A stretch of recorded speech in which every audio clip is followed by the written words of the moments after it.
menceritakan aib meskipun itu aib orang lain maupun aib dirinya sendiri, tidak boleh. Kalau orang lain sebenarnya tidak tahu, jangan. Apalagi malah bangga dengan aibnya sendiri, tidak boleh, tidak boleh. Yang nomor 4, dosa lisan yang nomor 4. 5, ghibah. Ghibah niku napa? Glendeng niki mboten usah kula jelaske, sing penting ampun dipraktekke ini. Wah Mas, ini wong sing tak omongke jan tenan kedaden tenan, aku ke orang ngapusi. Niku namine ghibah. Nek ngapusi niku namine fitnah. Mas tenan kae tanggane aku ke ngono kae ke sing tak critakake kowe tenan, aku ora ngapusi. Nggih pirsa nek panjenengan boten ngapusi, niku ingkang dipun wastani ghibah. Nek panjenengan ngapusi, niku namine fitnah. Niki niku Al-Hujurat ayat 12 niku mangke saged dipun waos kiambak wonten griya bahwa orang yang kemudian ghibah itu diibaratkan oleh Allah seperti makan daging bangkai saudaranya sendiri. Niku mangke di waos kiambak niku Al-Hujurat ayat 12. Larangan ghibah. Gelendeng bin rasan. 6. Namimah, adu domba. Kula mboten ngertos bahasa asline adu domba niku napa? Istilah niku adu domba niku istilah. Nek bahasa Arabe namine namimah. Bahasa Indonesia ini napa? Bismillahirrahmanirrahim. Assalamualaikum warahmatullahi wabarakatuh. Innal hamdalillah nahmaduhu wa nasta'inuhu wa nastaghfiruh wa na'udzu billahi min syururi anfusina wa min sayyiati a'malina. May yahdihillahu fala mudilla lahu wa man yudlilhu fala hadiyalah. Asyhadu an la ilaha illallah wahdahu la syarika lah wa asyhadu anna Muhammadan abduhu wa rasuluh, amma ba'du. Ingkang satu kinurmatan Ustadz Jafar Shodiq, para sesepuh bini sepuh, ingkang satu kinabekten jamaah pangaosan Ahad Enjang ingkang kula hormati, kanthi tansah muji syukur wonten ngarsa dalem Allah Subhanahu wa taala ingkang sampun bangayomi lampah panjenengan dalasan kula satemah saged kempal manunggal wonten ing majelis punika kanthi winantu wonten ing Karaharjan. Bapak-bapak, ibu-ibu jamaah rahimakumullah, salawat salam mugi katetepna dumateng uswah hasanah Nabi Agung Muhammad sallallahu alaihi wasallam, dumateng keluarganipun, dumateng para sahabatipun, dumateng tabiin, tabiut tabiin lan mugi-mugi lumuntur so lumintir dumateng panjenengan dalasan kula, amin amin Allahumma amin. Bapak Ibu rahimakumullah, acara pengawasan wonten ing injang menika ingkang sepindah pembukaan ingkang angka kalih pengawasan ingkang angka 3 sesi tanya jawab dan angka sekawan penutup. Monggo merwakani adicara pengawasan wonten ing injang menika kita buka kanthi waosan basmalah sesarengan. Bismillahirrahmanirrahim. Dicara ingkang salajengipun pengawasan katur panjenenganipun Ustadz Jafar Shodiq wekdal sapanggenan katuraken sumangga. Assalamualaikum warahmatullahi wabarakatuh.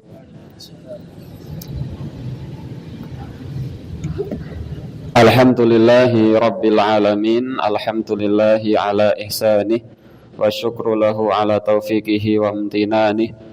Asyhadu an la ilaha illallah wahdahu la syarika lahu ta'ziman li sya'nih wa asyhadu anna Muhammadan abduhu wa rasuluhu ad-da'iya ila ridwanih. Allahumma salli wa sallim wa barik ala nabiyyina Muhammadin wa ala alihi wa ashabihi wa ikhwanih.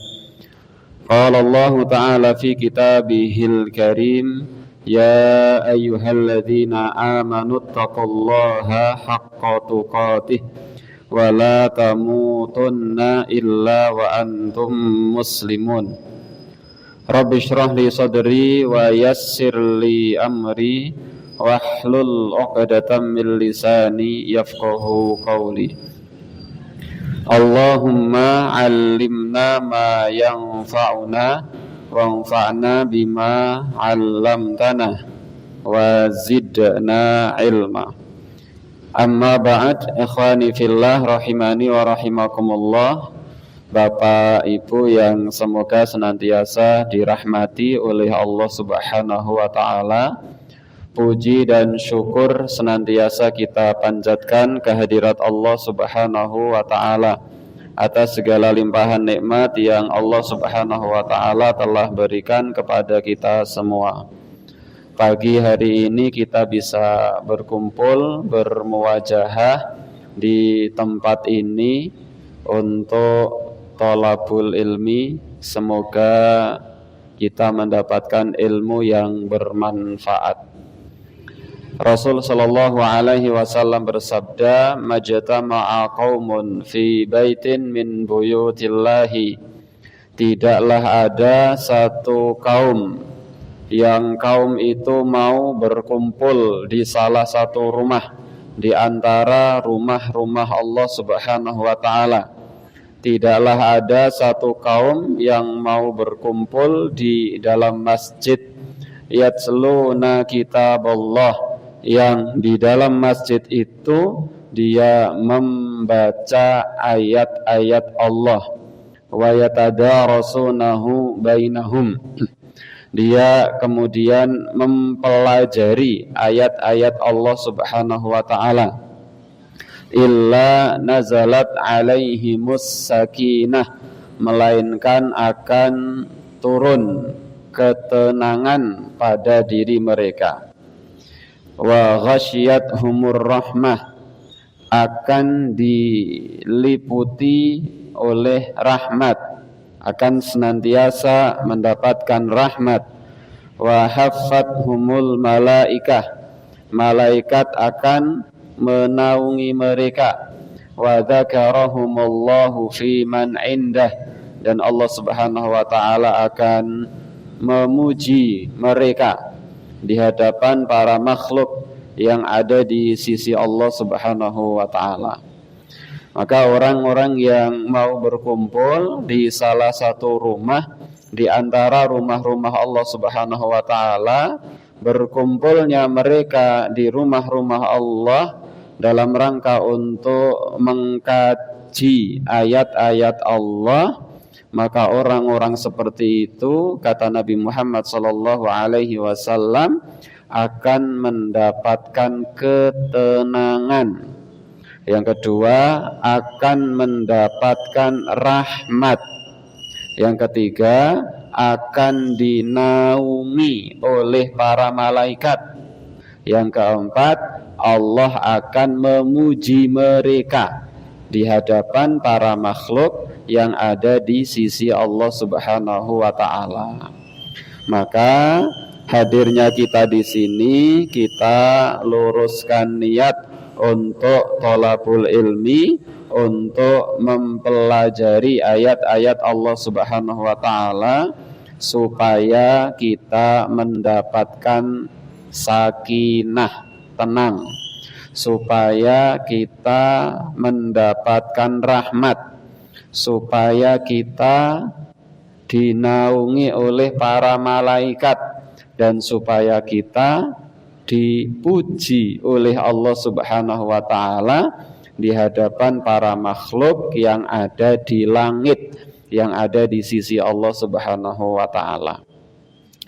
Salawat beriring salam semoga senantiasa tercurahkan kepada uswah kita, junjungan kita, teladan kita, baginda Nabi Agung Muhammad sallallahu alaihi wasallam, keluarganya, sahabat-sahabatnya, para tabi'in, tabi'ut tabi'in, dan seluruh umatnya yang istiqomah menjalankan agama Islam sampai datangnya hari kiamat kelak.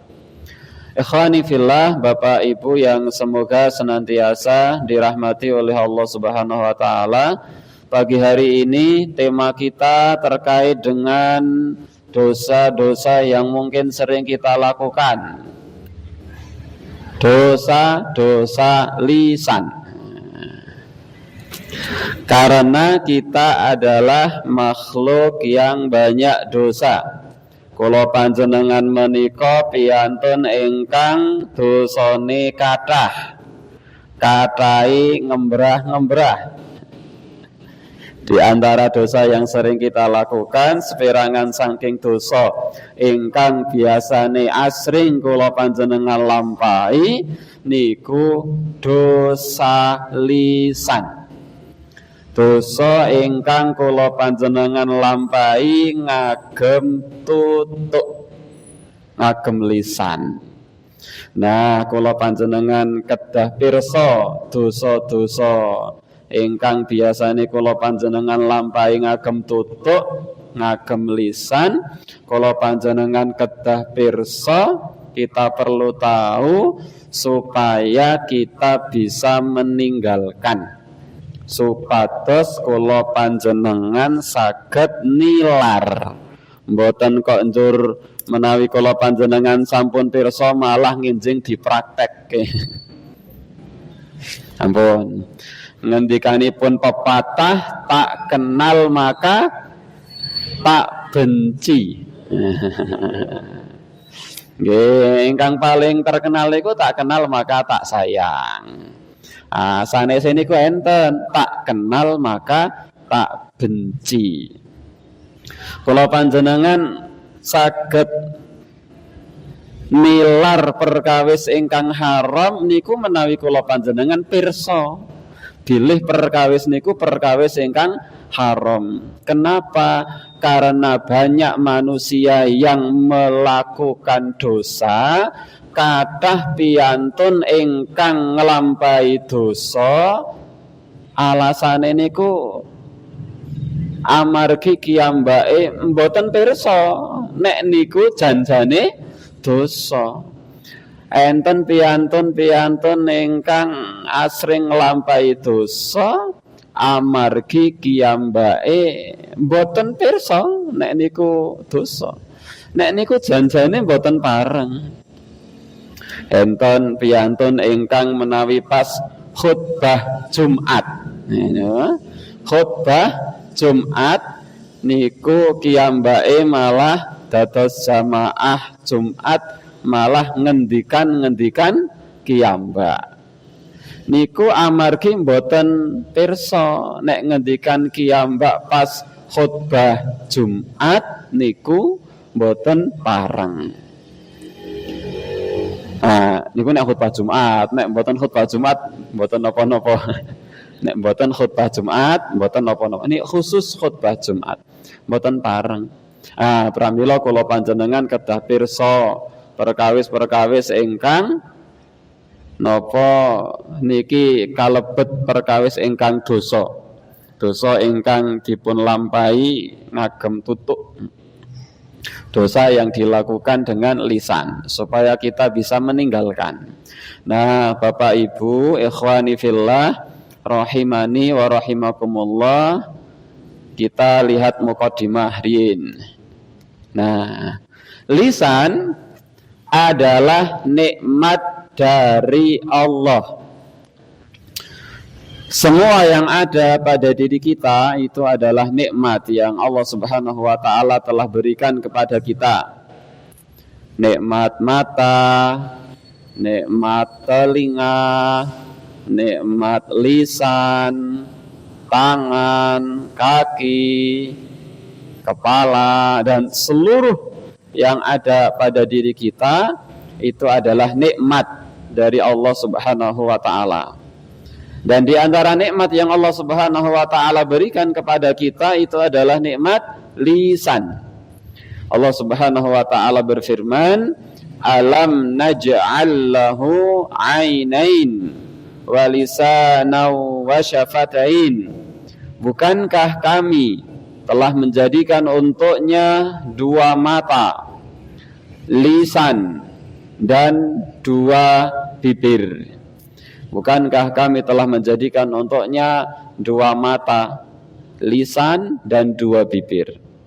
Nah, ini firman dari Allah Subhanahu wa taala supaya kita sadar bahwa lisan kita adalah nikmat.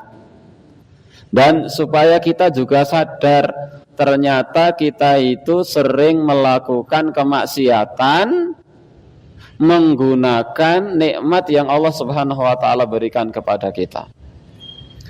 Bukankah setiap kemaksiatan yang kita lakukan itu adalah dengan fasilitas yang Allah Subhanahu wa taala berikan kepada kita?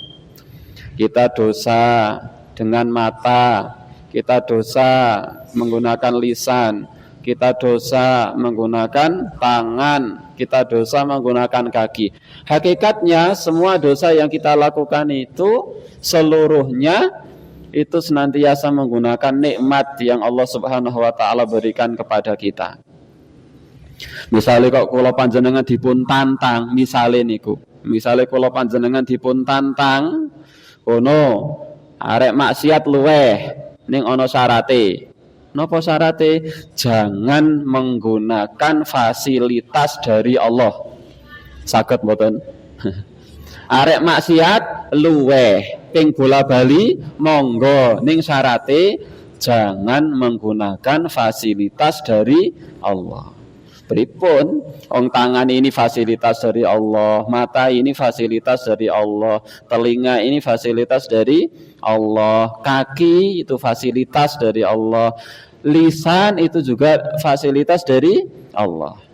Maka tidak mungkin kita bisa melakukan satu hal kecuali dengan menggunakan fasilitas dari Allah. Dan ternyata kita senantiasa bermaksiat itu ternyata menggunakan fasilitas dari Allah Subhanahu wa taala. Maka ayat ini menyadarkan kita bahwasanya lisan itu adalah nikmat dari Allah Subhanahu wa taala yang terkadang bahkan sering kita gunakan fasilitas-fasilitas dari Allah Subhanahu wa taala itu untuk bermaksiat kepada Allah Subhanahu wa taala. Nah, Allah Subhanahu wa taala lewat lisan Rasul sallallahu alaihi wasallam menjamin bagi orang yang menjaga lisannya. Rasul bersabda, "Man yadman li ma baina lahyaihi wa ma baina rijlaihi." Barang siapa yang dapat menjamin bagiku, ini sambil kalau tunjuk betul kursor nih, sesuatu yang berada di antara rahangnya, yaitu lisan. Maksudnya siapa yang bisa menjaga lisan. Dan di antara kedua pahanya, yaitu kemaluan, siapa yang bisa menjaga kehormatan. Maka kata Nabi, "Adman lahul jannata." Maka aku akan menjamin baginya surga. Siapa yang bisa menjaga lisan dan siapa yang bisa menjaga farjinya, maka aku, kata Nabi, akan menjamin baginya surga. Nah, ancaman bagi yang tidak menjaga lisan. Ancaman kagem piantun ingkang boten saged jagi lisan. Wasu'ila an aksari ma yudkhilun nasan nar. Rasul pernah ditanya tentang apa penyebab terbanyak manusia masuk neraka. Faqal, Rasul bersabda, al-famu, lisan, mulut, wal farju, dan kemaluan. Ini perkara yang paling banyak menyebabkan orang masuk ke dalam neraka. Oleh karenanya di antara sebab, di antara, tidak satu-satunya, di antara sebab yang menyebabkan banyak ibu-ibu masuk neraka itu lisan. Wah, uri nyindir ibu-ibu, sing bapak-bapak mangke riyen, ibu-ibu riyen. Perkara yang diantara perkara yang banyak menyebabkan perempuan masuk neraka itu lisan. Rasul Shallallahu Alaihi Wasallam menjelaskan akan hal itu, yaitu kenapa kok banyak ibu-ibu, banyak perempuan yang masuk ke dalam neraka, adalah karena yakfurnal ashir. Dia sering mengingkari kebaikan suami dengan lisannya, dengan dia mengatakan suamiku tidak pernah berbuat baik kepadaku. Itu perkara yang paling banyak menyebabkan ibu-ibu masuk ke dalam neraka. Sampun 3 tahun sesarengan, sareng omah-omah menjadi suami istri. Setiap tahun dibelikan baju baru, ajeng bodo nika diberi nafkah dan seterusnya. Di tahun yang ke-30 pernikahan, pas bodo andilalah bapak ini ku pas mboten gadah harta pailit. Lajeng ibune istrinya bilang, "Bapak nih ojo lali ya tukoke klambi anyar." Suaminya bilang, "Wah, tahun saiki kadek ora tuku klambi dhisik ya." Suaminya bilang, "Oh, pancen sampean ke pelit." Kalimat "oh, pancen sampean ke pelit" itu paling banyak menyebabkan seseorang perempuan masuk ke dalam neraka. Padahal selama ini sudah diberikan nafkah, diberikan nopo. Selama 30 tahun hanya 1 hari tidak diberi, kemudian mengatakan pancen sampean ke pelit. Terus selama ini dianggap apa? Adapun bagi bapak-bapak, di antara perkara yang juga menyebabkan masuk ke dalam neraka itu juga lisan. Kenapa? Karena diam. Karena diam. Rasul sallallahu alaihi wasallam bersabda, salah satun, ada 3 kelompok, yang 3 kelompok itu la yadkhulul jannah, yang ia tidak akan masuk ke dalam surga, atau kama qala Nabi. Dalam riwayat yang lain, la yanzurullaha azza wa jalla ilaihim yaumal qiyamah. Allah Subhanahu wa taala tidak akan memandang orang itu di akhirat nanti. Di akhirat nanti Allah tidak akan memandang 3 kelompok itu. Dalam riwayat yang lain, orang itu gak akan bisa masuk ke dalam surga. Seandainya masuk surga, dihisab dulu atau bahkan diazab dulu. Siapa orang yang Allah tidak akan memandang orang itu di akhirat, bahkan tidak akan masuk ke dalam surga? Kata Nabi Muhammad sallallahu alaihi wasallam, 3 kelompok, yang salah satunya adalah ad-dayyus.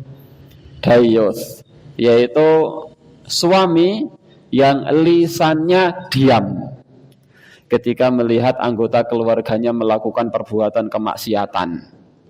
Dia diam ketika anggota keluarganya, ketika istrinya atau anak-anaknya melakukan perbuatan kemaksiatan. Sang suami ini diam, padahal dia mampu untuk amar ma'ruf nahi mungkar, tapi dia tidak melakukan itu terhadap istri dan anak-anaknya. Tidak mau menasihati anak-anaknya, tidak mau menasihati istrinya, dia diam. Nah, itu juga perkara lisan. Ternyata yang menyebabkan masuk neraka itu tidak hanya dilisankan, tetapi diamnya seseorang itu juga bisa mengantarkan seseorang masuk ke dalam neraka. Bagi siapa? Bagi suami yang melihat istrinya, anaknya melakukan perbuatan kemaksiatan. Dia mampu untuk menasihati, tetapi dia tidak mau untuk menasihati. Maka itu bisa menyebabkan seseorang masuk ke dalam neraka. Nah, oleh karenanya Rasul Shallallahu Alaihi Wasallam memberikan ancaman bagi orang-orang yang tidak menjaga lisan. Wasu'ila an aktsari ma yudkhilun nasan nar. Rasul ditanya tentang orang yang paling banyak menyebabkan orang masuk ke dalam neraka. Faqala al-famu wal farju. Rasul bersabda, yang paling banyak menyebabkan seseorang masuk ke dalam neraka itu adalah lisan, mulut, dan farji. Hadis riwayat At-Tirmidzi. Nah, kita akan melihat contoh dosa-dosa lisan. Sebagian kita sudah mengetahui sebagiannya dan mungkin kita juga belum tahu sebagiannya. Sekali lagi kita pelajari ini supaya kemudian kita bisa lebih hati-hati, supaya kita nanti bisa meninggalkan.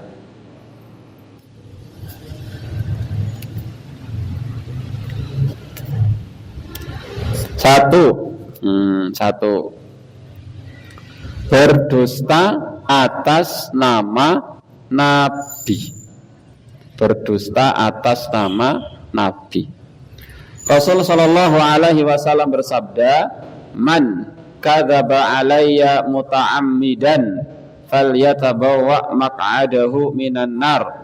Barang siapa yang berdusta atas namaku secara sengaja, maka hendaklah dia menempati tempat duduknya di neraka. Itu yang pertama, dosa lisan yang sering dilakukan oleh manusia. Berdusta atas nama Nabi Muhammad. Berdusta atas nama Nabi Muhammad niku maksude pripun? Contohnya adalah orang yang mengatakan Nabi Muhammad bersabda begini, padahal Nabi Muhammad tidak pernah bersabda seperti itu. Nah, itu namanya berdusta atas nama Nabi. Zaman biyen niku banyak hadis palsu yang dibuat oleh seseorang karena suatu kepentingan. Karena suatu kepentingan. Misalnya ada zaman dulu itu ada orang yang menjual suatu barang, suatu makanan, kemudian orang itu mengatakan Nabi Muhammad pernah bersabda, man akala hadza dakhalal jannah, siapa yang makan buah ini maka dia akan masuk surga. Ya, ini kok berdusta atas nama Nabi. Mohon maaf, pangapunten, saya pernah mendapati satu hadis yang disampaikan oleh seseorang.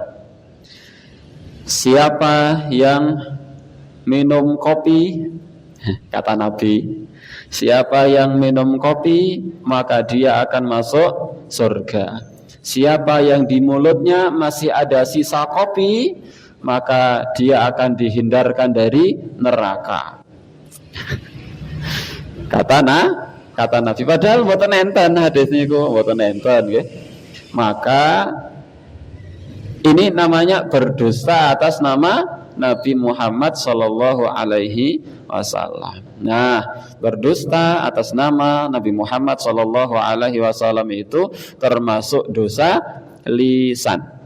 Oleh karenanya ketika kita membawakan hadis Nabi Muhammad sallallahu alaihi wasallam, tidak boleh kita membawakan hadis yang hadisnya hadis maudhu, hadis palsu, kecuali kita sambil mengatakan ini hadis palsu.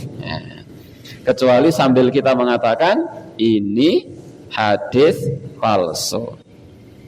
Contoh lain, wah pun tak busuk niki teng WA. Di bulan saderenge bulan Rejab ini bulan apa? Suro, Sapar, Mulut, Bata Mulut, Jumadil Awal, Jumadil Akhir.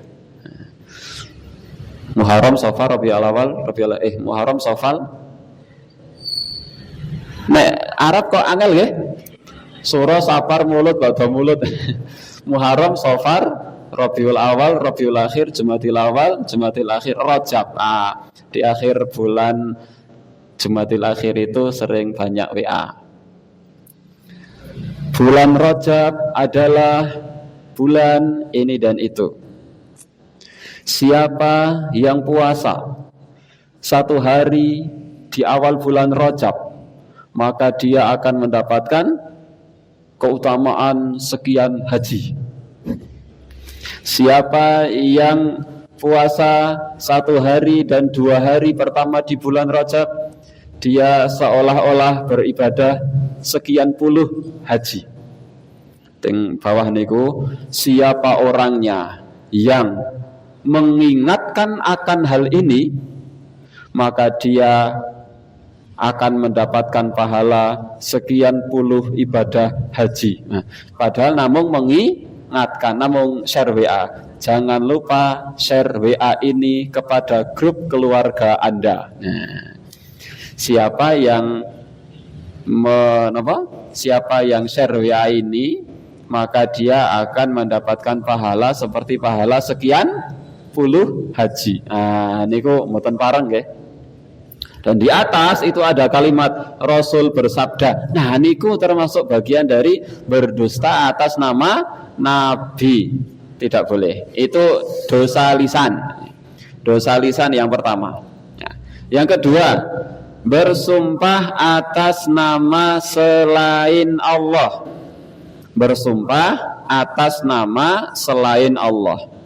Dalilnya adalah hadis yang diriwayatkan oleh Imam Abu Dawud. Man halafa bi ghairillah, siapa orangnya yang bersumpah atas nama selain Allah. Kalau terjemahannya, barang siapa yang bersumpah dengan menyebut selain nama Allah, faqad kafara au asyraka, maka sungguh dia telah kafir atau musyrik.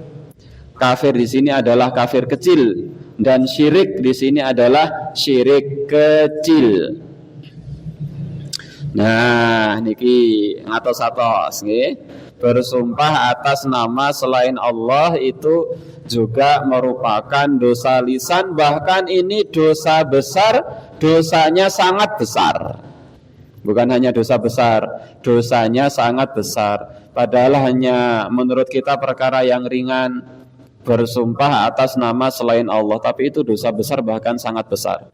Misalnya sumpah atas nama matahari.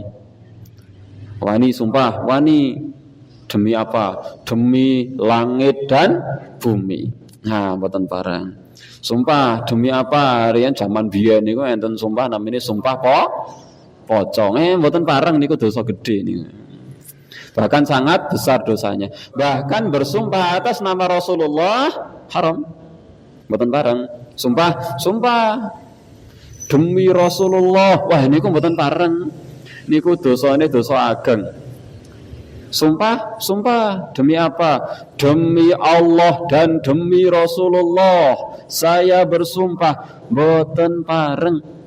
Bersumpah itu hanya boleh demi Allah. Tok til. Ning tok tile ampun diwaos. Sumpah demi Allah tok til, mboten nggih. Sumpah demi Allah. Jadi kalau sumpah itu hanya boleh atas nama Allah saja. Dengan bahasa apapun monggo, yang penting sumpahnya atas nama Allah. Demi Allah. Kalau bahasa Arabnya itu ada wallahi, billahi, tallahi. Itu artinya demi Allah.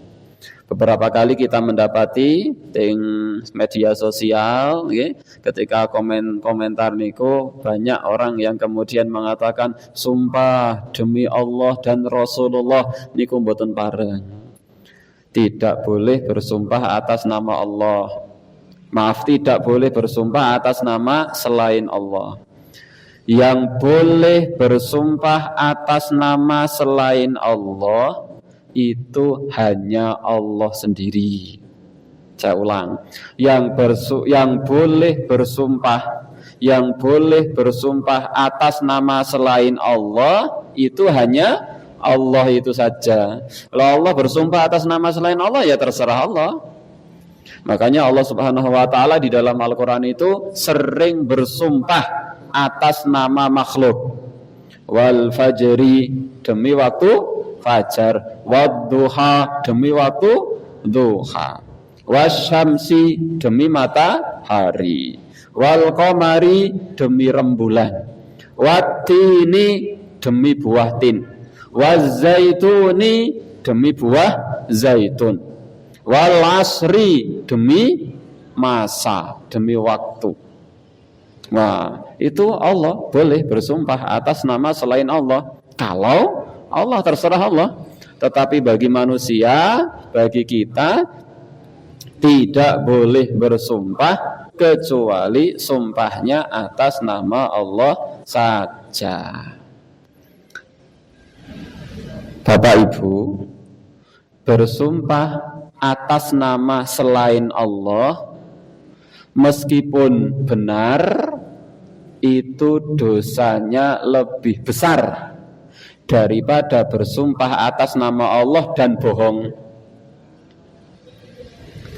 Bersumpah atas nama selain Allah meskipun jujur, itu dosanya lebih besar daripada bersumpah atas nama Allah dan ia bohong. Contoh, saya sering mencontohkan begini, misalnya ibu-ibu ditanya, tadi ikut ngaji, ikut proyektornya ada berapa? Proyektor, LCD proyektor. Dia bilang, saya bersumpah demi langit, proyektornya ada 2. Dia jujur? Jujur. Tapi sumpah atas nama langit. Itu dosa, ya, dosa. Contoh yang kedua. Saya bersumpah demi Allah, proyektornya cuma ada 1. Dia bohong? Bohong. Tapi sumpahnya atas nama Allah. Itu yang kedua. Yang kedua, dengan yang pertama, dosanya lebih besar yang pertama. Meskipun dia jujur, tapi sumpahnya atas nama selain Allah, itu lebih besar dosanya. Kalau yang kedua, bohong, tapi tapi bersumpahnya atas nama Allah, ya dosa, cuma lebih besar dosa yang pertama. Sagedipun pahami nggih? Karena bersumpah atas nama selain Allah, meskipun jujur, dia punya 1 dosa berupa niki, bersumpah atas nama selain Allah. Adapun orang yang kedua, dia bersumpahnya atas nama Allah tapi bohong, maka dosanya juga 1. Apa dosanya? Bohong. Orang yang pertama dosanya adalah sumpah atas nama selain Allah. Orang yang kedua dosanya adalah dosa bohong. Bersumpah atas nama selain Allah dan dosa bohong itu lebih besar bersumpah atas nama selain Allah dosanya. Karena bersumpah atas nama selain Allah itu adalah dosa syirik. Meskipun syiriknya syirik kecil, tapi syirik kecil itu lebih besar daripada dosa besar. Nah, oleh karenanya bersumpah atas nama selain Allah itu merupakan dosa besar, bahkan sangat besar. Ia masuk dalam kategori kesyirikan. Meskipun syiriknya adalah syirik kecil, tapi dia merupakan dosa yang sangat besar di sisi Allah Subhanahu wa ta'ala. Nah, ini yang kedua. Jadi dosa lisan yang kedua, sumpah atas nama selain Allah. Bapak Ibu ingkang riyen asring ngenten niki nggih pun kathah-katahi anggen kula panjenengan istighfar. Sering bersumpah, yakin sumpah demi cintaku padamu. Boten bareng nggih. 3. Wah, niki bapak-bapak biasane niki nggih. Ibu-ibu kados sing mboten. Oh, menawi enten ibu-ibu sing dosa niki saged mawon membeberkan rahasia ranjang, itu juga dosa besar. Tidak boleh. Inna min asyarrin nasi indallahi manzilatan Sesungguhnya di antara manusia yang paling buruk kedudukannya di sisi Allah pada hari kiamat, ar-rajulu yufdi ila imraatihi, yaitu mohon maaf, orang yang mencumbui istri dan istri juga mencumbuinya, wa tufdi ilaihi tsumma yunshiru sirraha, kemudian lelaki tersebut menyebarkan rahasianya itu. Mboten pareng niki dosa ageng. Bapak-bapak sedang rumpi, biasanya nek bapak-bapak niku ingkang dipun ngendikake napa bal-balan. Bal-balan. Setelah itu kemudian ada sing guyon. Sampean kok kayane isih ketok ngantuk esuk gasik kok isih wis ketok ngantuk. Malah dia dengan bangga mengatakan, "Iya, mambengi aku. Wah, iso ping 5 misalnya." Mboten pareng niku dosa. Ibu-ibu juga meskipun itu, maka ketika ada orang yang mantan anyar niku ampun ditakon-takoni. Mboten pareng. Niku dosa. Ning wong guyon kok, Mas. Guyon niku nggih mboten pareng. Guyon niku ampun guyon sing ngenten-ngenten iki saru. Main karo guyang-guyu to, Mas. Nggih, ning cari tema yang lain. Jangan tema yang itu. Niku ndak boleh. Seseorang yang mendatangi istrinya, istri mendatangi suaminya di malam hari, kemudian di pagi harinya malah menceritakan apa yang telah dilakukan tadi di malam hari. Mboten pareng, dosa. Ini ampun. Terkadang kita tidak tahu kalau ternyata itu adalah dosa. Pokoknya kayak seneng-seneng ya cerita pengalaman biar bisa diambil manfaatnya oleh orang lain. Pengalaman yang seperti itu tidak boleh diceritakan.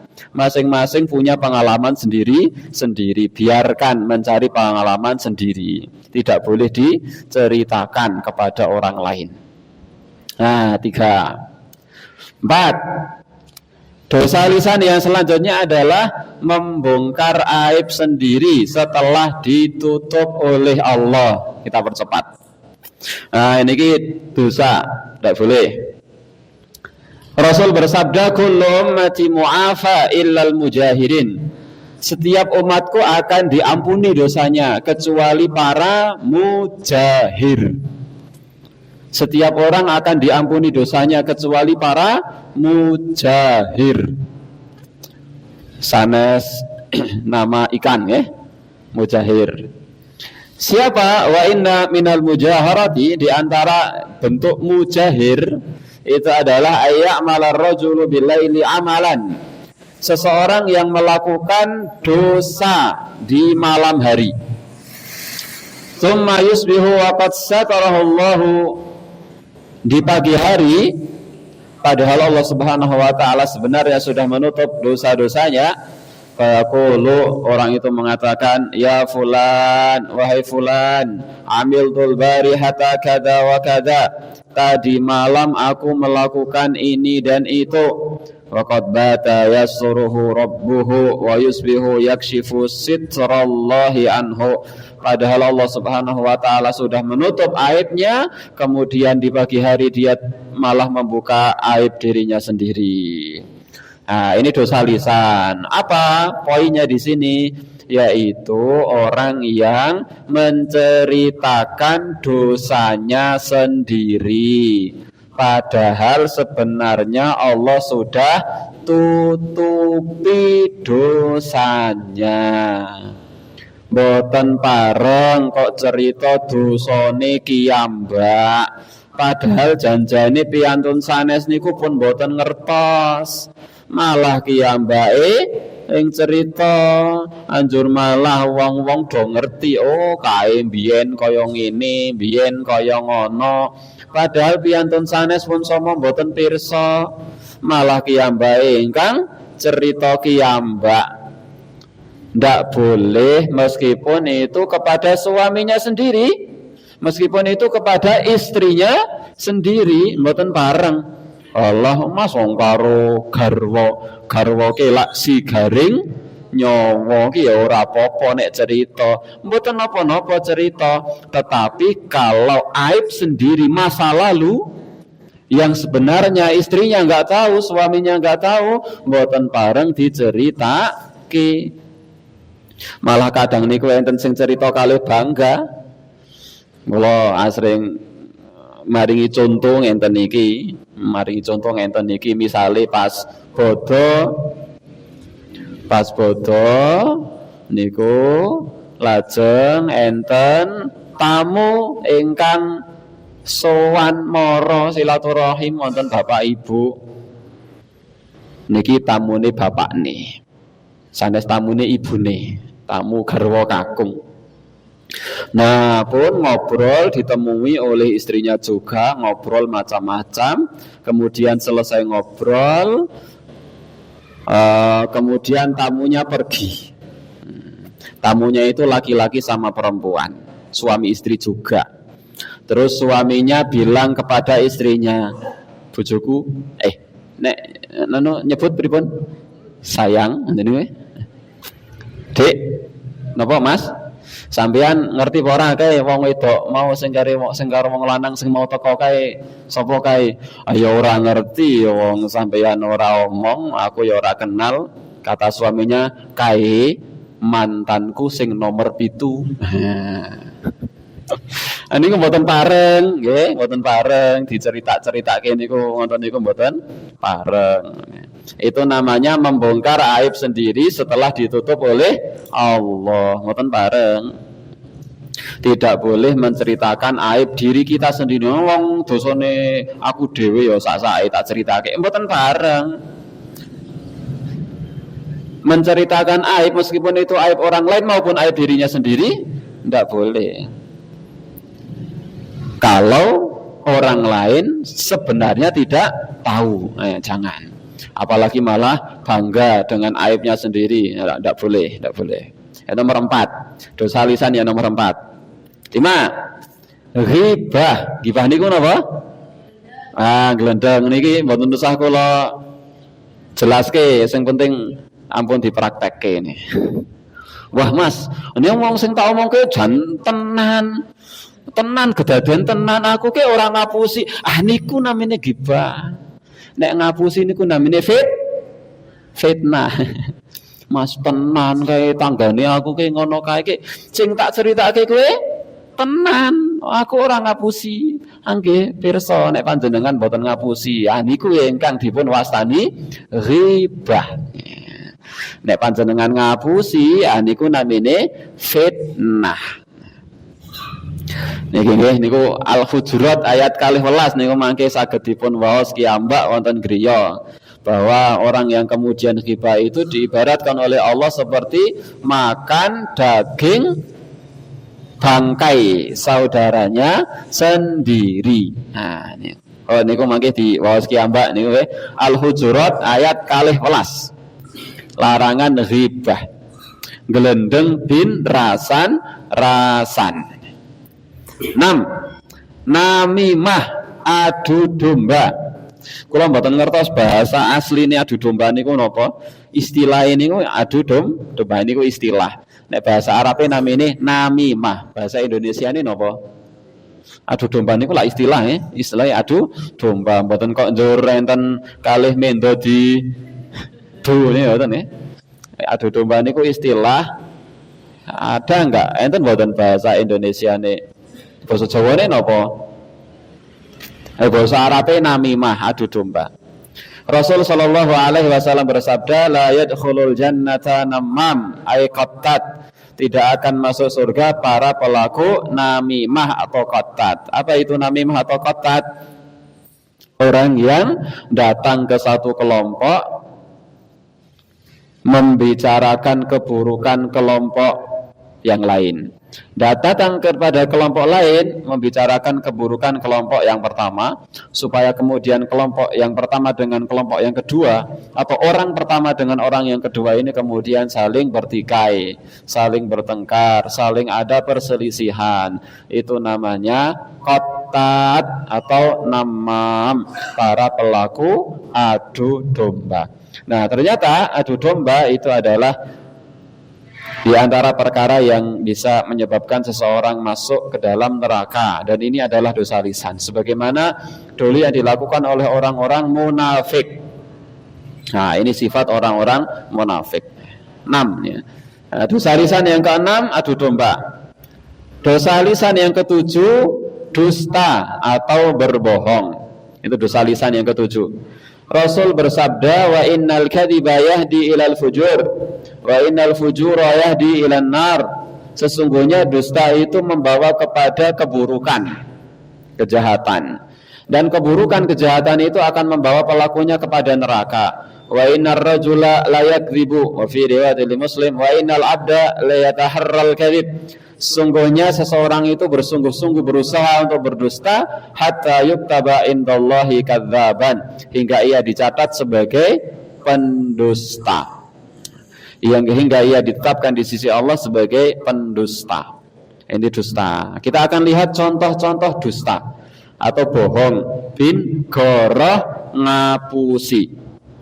Contoh-contoh bohong. Contoh yang satu, saksi palsu. Yang kedua, contoh bohong itu adalah pura-pura mimpi sesuatu. Yang ketiga, menyebarkan isu dusta. Yang keempat, mengaku nasab palsu.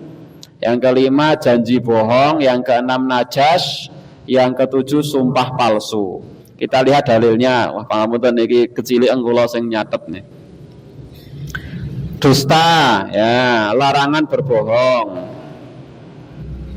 Rasul Shallallahu Alaihi Wasallam bersabda, ini panjang. Di sini poinnya ada di ini. Qauluzur. Di antara dosa yang besar adalah qauluzur, berkata dusta. Nah, ini saya tunjuk niki. Qauluzur, berkata dusta. Hadis riwayat Muslim. Terus dalil tentang larangan pura-pura bermimpi sesuatu. Hadisnya riwayat Bukhari. Ya. Niki saged diwaos kiambak nggih, mangke.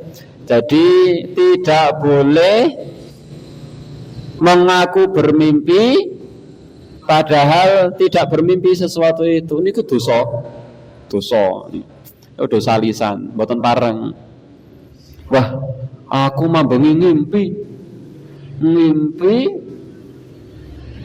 oleh rezeki nomplok duit sak koper. Njur orang-orang pada wah ketawa. Itu nggak boleh. Padahal dirinya tidak bermimpi. Berbohong bukan pada mimpi itu dosa. Lebih dosa lagi berbohong pada mimpi. Karena kalau berbohong pada mimpi tidak ada yang bisa cross check. Pripun carane ngecek janjane ngapusi tenan, ngapusi apa tenan, nggak bisa dicek. Apalagi berbohong dalam mimpinya begini. Wah, lek. Apa? Aku mambengi ngimpi ketemu karo bapakne sampean sing wis ora ana. Padahal mboten niku, mboten ngimpi janjane ngapusine. Aku mambengi ngimpi ketemu karo bapakne sampean sing wis ora ana. Njur piye? Wah, bapakmu saiki tambah ganteng. Terus njur bapakmu titip salam karo sampean. Madhok tenan. Njur bapakmu titip pesen apa? Jarene sawah sing nang pinggir rumah sing setengah hektar kae kon ngewehke aku. Niku dosane numpuk-numpuk. Yang pertama dia dosa karena mengaku bermimpi sesuatu yang sebenarnya dia tidak bermimpi akan hal itu. Yang kedua, dia ingin mengambil harta orang lain. Nah, niku dosa nggih, ndak boleh. Itu contoh bohong. Berpura-pura mimpi sesuatu. Kemudian yang selanjutnya, contoh bohong adalah menyebarkan isu dusta. Nah, Rasul bersabda tentang ketika itu Rasul Shallallahu Alaihi Wasallam melihat orang yang disiksa ketika Isra Mi'raj itu. Malaikat Jibril berkata, "Ammalladzi ra'aitahu yushaqqu shidquhu fakadzdzabun yuhadditsu bil kadzbati fatuhmalu anhu hatta tablughal afaqa fa yusna'u bihi ila yaumil qiyamah." Kata malaikat Jibril ketika ditanya oleh Nabi, adapun orang yang kau lihat dirobek mulutnya dirobek, itu adalah pendusta. Dia berbicara dengan kedustaan, lalu kedustaan itu dinukil darinya sampai tersebar luas. Nah, dia berbohong, dia mengawali kebohongan, kemudian kebohongan itu viral alias FYP. Lari-lari 6 perso FYP nopo. Jadi dia ting grup niku ngetik, "Ikai aku ngerti si bapak kai boncengan karo cewek. Golek-golek selingkuhane." Nah, di-share niku dia yang mengawali, di-share, kemudian niku di-share ting grup, ada 5 orang di grup yang kemudian nge-share ulang, pundi-pundi niku dados viral. Nah, orang yang pertama kali melakukan itu di akhirat nanti di antara bentuk siksanya adalah mulutnya akan disobek-sobek. Orang yang mengawali bohong, yang kemudian kebohongan itu dalam bahasa Nabi disebutkan, dalam bahasa Nabi, tablughul afaq, memenuhi ufuk langit. Bahasa kita viral. Kebohongan itu sampai viral. Wis kadung viral, jebolane berita hoax. Niku dosa. Ngatos-atos nggih sakniki niku menyebabkan banyak keviralan. Padahal itu bohong. Ya, selanjutnya di antara bentuk bohong adalah mengaku memiliki nasab palsu. Ya. Bapak Ibu, pirsa mboten kula niku janjane niku nek diurut tasih keturunan Pangeran Diponegoro. Nah, misalnya niku. Padahal boten. Nah, niku misalnya niku dosa lisan. Ngerti ora? Aku kuwi janjane wah isih nek karo Jenderal Sudirman isih unggale. Nggih, unggal provinsi. Mboten pareng ya, itu dosa. Tidak boleh, itu dosa lisan. Nah, ya selanjutnya di antara bentuk dosa lisan berupa bohong itu adalah melakukan jual beli najas. Rasul bersabda, "Wala tanajasu", jangan kalian melakukan jual beli najas. Jual beli najas niku napa? Jual beli najas niku ngenten. Misalnya saya jualan peci niki, kupluk. Kemudian saya sudah punya tim. Ini timnya mungkin 1, 2, 3. Kemudian orang-orang para calon pembeli itu datang ke saya sedang memilih-milih peci. Saya sudah perintah kepada tim saya ini, kalau ada orang datang sedang melihat-lihat peci saya, agar dia datang ke saya, kemudian pura-pura jadi pembeli, calon pembeli, atau pura-pura menjadi pembeli. Kemudian orang itu akan berkata, "Wah, iya aku ke wingi tuku kupluk kae jan awet tenan, nek dinggo silir kaya ana kipas angine," misalnya. Nah, niku namanya jual beli najas. Basa Jawane napa niku? Napa? Wah, niku kula mboten kertos ya. Oh niku jadi dia sudah merekayasa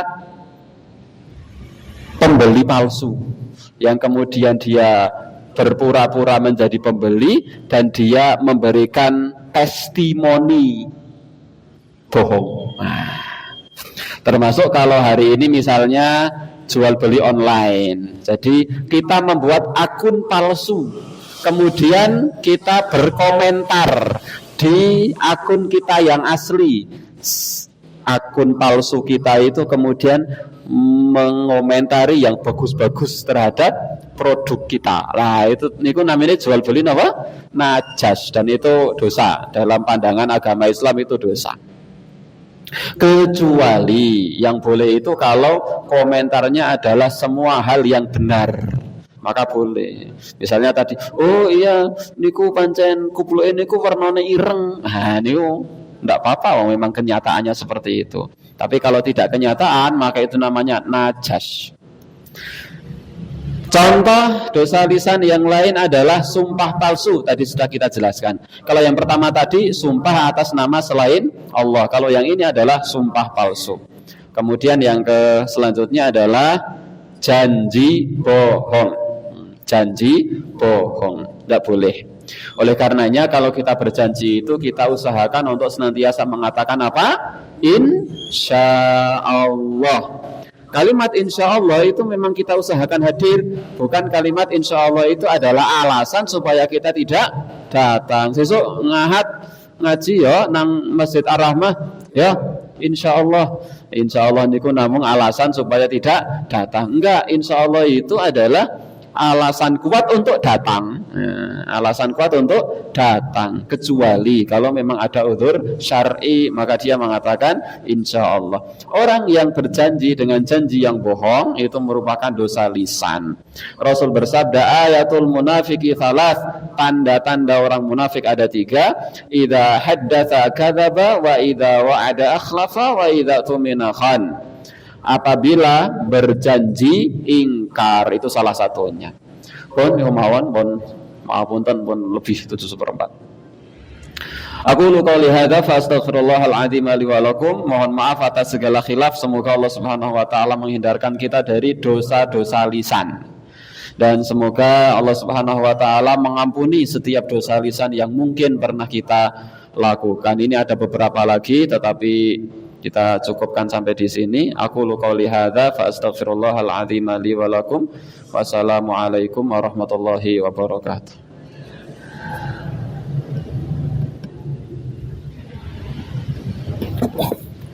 Sesi yang berikutnya sesi tanya jawab. Monggo Ibu atau Bapak yang mau menyampaikan pertanyaan kepada Ustadz. Tidak ada? Ya, monggo Bu Bani, Mbak Bani, monggo.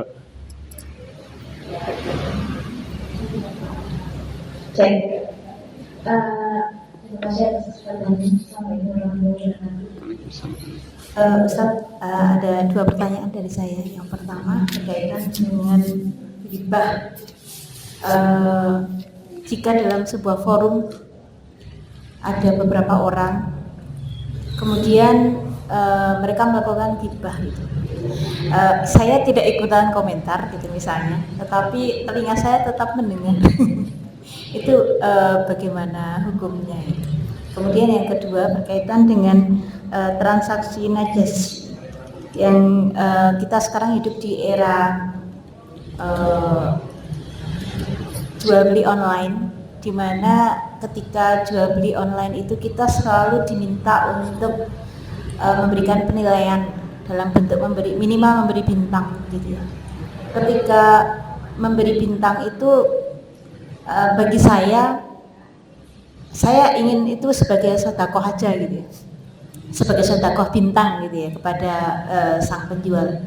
Namun kadang-kadang saya merasa bahwa sebenarnya dia nggak layak sih dapat bintang 5 gitu ya, karena produknya saya kecewa dengan produk yang saya dapatkan, kemudian pelayanan juga kadang-kadang tidak begitu bagus begitu. Tapi saya tetap kasih bintang 5 gitu ya, sebagai sedekah saja gitu. Nah seperti itu apakah masuk kategori najis atau tidak? Terima kasih Ustaz. Assalamualaikum warahmatullahi wabarakatuh. Bismillah. Yang pertama dia tidak masuk dalam kategori ghibah, enggak, jika dia tidak menikmati. Jika dia tidak menikmati. Nah, dia menikmati atau tidak itu tergantung dia sendiri.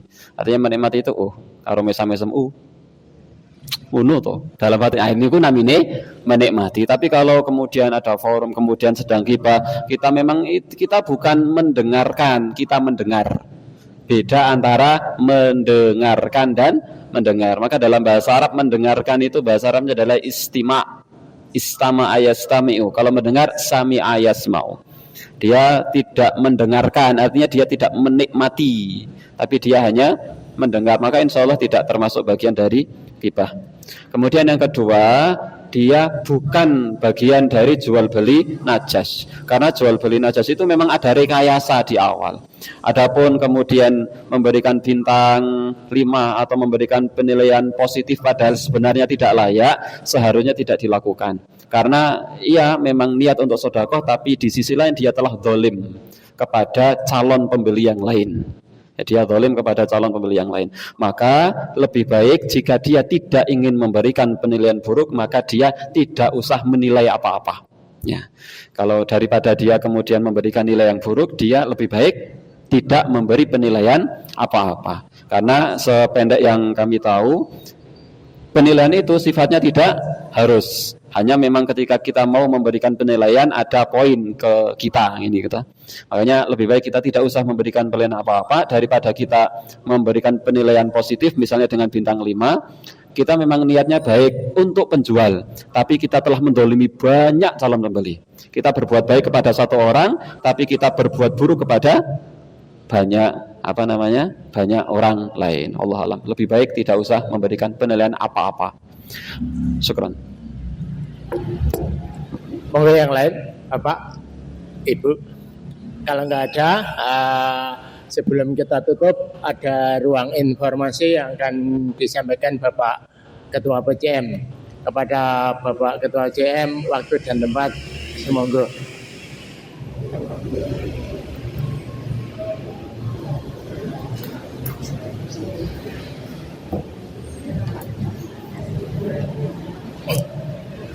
Bismillahirrahmanirrahim.